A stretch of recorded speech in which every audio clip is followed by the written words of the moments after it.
I'd like to look at some other examples of solving trig equations by using identity. First of all, let's look at solving sine squared plus cosine of theta equals -1 on the interval from 0 to 2 pi. Okay, two problems in this particular example. First of all, we see that we have two trig functions involved. We have a sine function, we have a cosine function. The second thing, we also notice that we have a square on our sine. Earlier, we looked at a problem where that square kind of indicated we needed to factor, but in this case, that's not going to work because we don't have just sine functions in this equation. So the question is, what in the world am I going to do? Well, one of the things that you can do is you can say, if this square function is related to the other function in some kind of an identity, then we're thinking about maybe seeing if we can rewrite sine squared involving cosines of some kind. So here's my thought. My thought is that sine squared reminds me of a Pythagorean identity. Sine squared plus cosine squared of theta equals 1. Well, I have sine squared, and so if I wanted to solve that identity for sine squared, it would look something like this. Sine squared theta equals 1 minus cosine squared theta.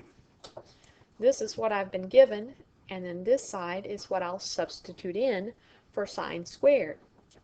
That substitution involves only cosine, and so in this way I'm able to get my original equation all in terms of cosine only. So let's go and do this.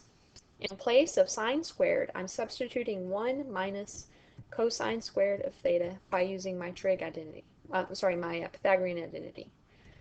I still have the plus cosine of theta, and this equals -1.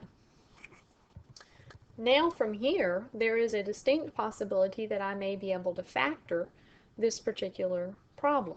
Before I can do that, I need to get 0 on one side. Usually what I like to do is I like to make sure that when I'm factoring, my squared term is positive. And so what I'm actually going to do is I'm going to move all three of these terms to the other side so that my squared term becomes positive. So I'll have 0 on the left. I'll have a positive cosine squared of theta. I'll have a negative cosine of theta. The one that I pulled over will be negative, and then the one that was already on that side was negative to begin with. Okay, combining the ones, I'll have 0 equals cosine squared theta minus cosine of theta, and then minus 2. What I would like to do is I would like to now factor the right-hand side. Okay, I'll use two binomials. Cosine theta times cosine theta would give me cosine squared theta. And then I would need a factor of 1 and a factor of 2 to give me the 2 at the end. To make sure that the signs are correct, the 2 needs to be negative, the 1 needs to be positive. Okay, at this point, I can set each of these factors equal to 0. So I'll have cosine theta plus 1 equals 0, and I'll have cosine theta minus 2 equals 0.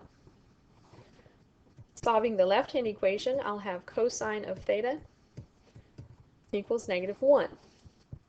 I can put that over 1, and I can see that this is going to be x over r. Because r is 1, this will give me a quadrantal angle. Let's draw a picture. Where is x equal to -1 and r equal to 1? Well, that's going to happen only in one place. At this location, x is -1, y is 0, and r is equal to 1. So out of this particular picture, I get that θ1 is equal to pi. Okay. From the other equation, let's look at solving it. I need to add the 2 over. In this case, I'll get cosine of theta equals 2. This is a situation that I referred to earlier where you actually end up with one of the factors not giving you a good solution. In other words, recall that cosine of theta is located in between -1 and 1. Cosine equal to 2 is not in that location, so that particular equation does not give you an answer. The one and the only answer we have for this equation is θ1 equals to pi. Let's look at another example. Okay, another example might be solve tangent of theta equals cotangent of theta on 0 to 2 pi. On this particular equation, we have the problem that we don't have one trig function. We have tangent, we have cotangent. Well, we know that we have a reciprocal identity, and you're just going to pick one of them. I'm going to pick to rewrite cotangent. Cotangent in terms of tangent is 1 over tangent of theta. So on the left, I'll keep my tangent of theta. I have chosen to rewrite the right-hand side in terms of tangent as well. From there, we can do a little bit of algebra. In other words, the right-hand side is a fraction. To get that tangent over to the other side, I can multiply both sides by a tangent of theta. So I'll have tangent of theta squared equals, and then here this is tangent 1 over tangent of theta and tangent over 1, so those cancel. That equals to 1. Now, two different ways that I could solve this. First of all, I could take the 1 over to the left-hand side and I could solve by factoring. That would work. The other thing I can do is I can think about my tangent as being squared. So to solve this particular problem, to get rid of the square, I can take the square root of both sides. Do make sure that if this is the method you use, that you put a plus and minus in front of the root on the right-hand side. Well, over here, the square root and the square cancel, and that just leaves me with tangent of theta. And then on this side, I have plus and minus. The square root of 1 is just 1. Now what I'll do to make sure that I don't miss anything is I'm going to split this apart as two separate equations. I have tangent of theta equal positive 1, and then I also have tangent of theta equals negative 1. Okay, I need to do that because for tangent of theta equal to 1, I could either put 1 over 1 as my y and my x, or I could rewrite that as negative 1 over negative 1 as my y and my x. So that will create two different answers.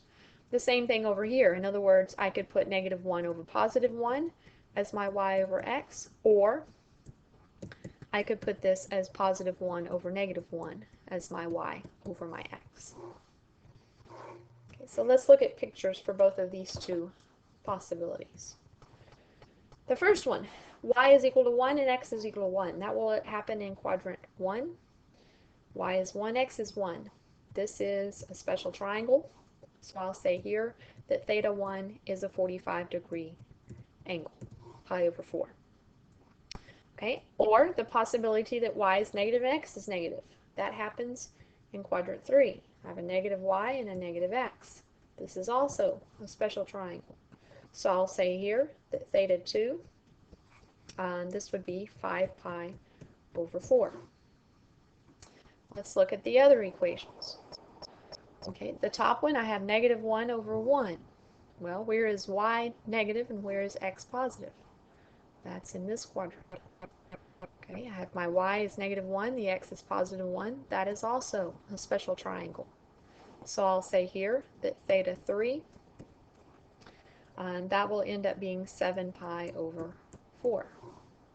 Okay, the last and final possibility is that y is positive and x is negative. That will happen in this quadrant. Y is positive 1, x is negative 1, and then we know this is also a special triangle. So I'm going to say that theta 4, this is going to equal 3 pi over 4.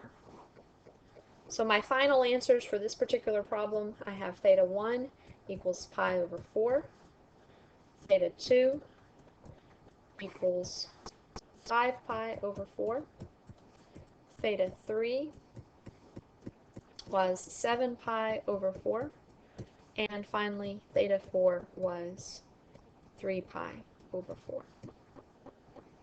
And there are my 4 solutions to this equation. This concludes this lesson on solving trig equations by using identities.